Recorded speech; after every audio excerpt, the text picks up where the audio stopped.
Hi, I'm Jacob Bleacher. I'm a geologist. That means I study rocks and dirt on the Earth and planets.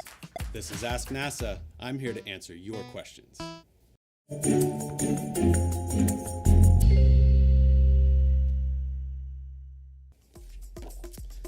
What is unique about the surface of the moon? Well, the moon is quite unique from the Earth. It has no atmosphere. There's no air to breathe.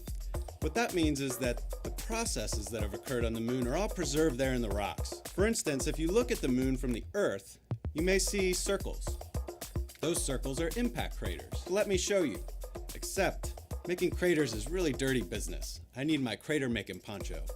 Now we're ready. Let's pretend this is the surface of the moon. It looks a lot like this. That's one crater, but the surface of the moon has many more. Oh, that was a good one. On the moon, these craters have formed over time, and as you saw, material from each crater buries the previous ones, making this very rough terrain.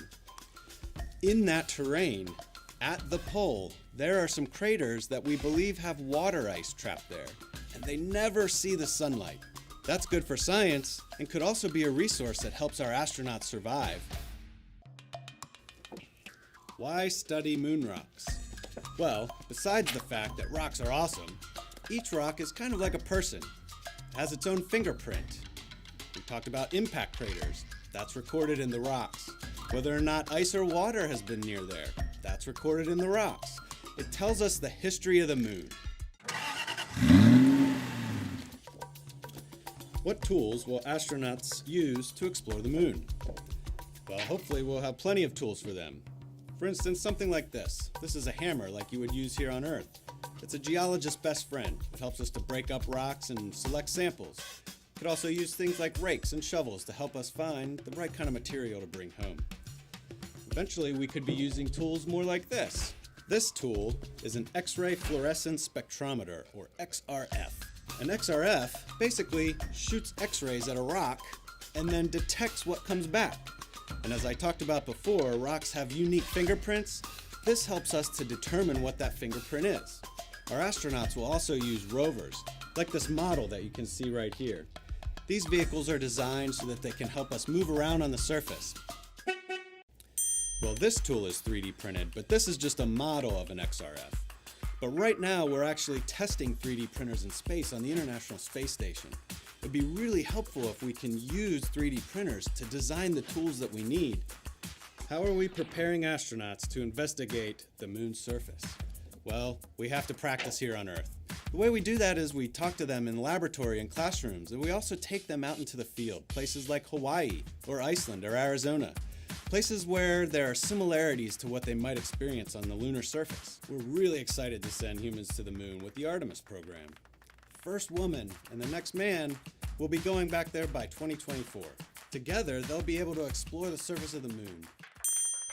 Right now, our plan is to send crew to the surface of the moon once per year and bring more supplies to the surface so that we can explore more and more of the South Polar region. That is a great question. The first thing that's going to be very different is that during Apollo, the sun was overhead. But at the South Pole, the sun is always going to be right on the horizon. That means we'll have really long shadows and areas that are very dark. It's going to be very different. We really are exploring a brand new terrain where no one has ever been. The studies we'll be trying to do are looking at and understanding perhaps the water cycle on the moon. And we really want to understand the processes that lead to that water being preserved there. Ooh, that's an intriguing question. First of all, we can see fairly deep into the interior of the moon by looking into craters. That's kind of our natural laboratory for getting at the inside of the crater. Every time a crater forms, there's an explosion that moves rock up and out from inside of the moon. So our astronauts walking around the rim of the craters can pick up rocks that came from deep inside. The bigger the crater, the deeper the rocks. Well, in fact, we are aiming for farther out. Eventually, we want to get to Mars. But first, we're going to go to the moon and learn some really important answers to questions that will help us survive the trip out to Mars here, because I guarantee you I'm going to have a lot of questions for them when they get back. Do you have a question for NASA? Send your questions to our experts using hashtag AskNASA.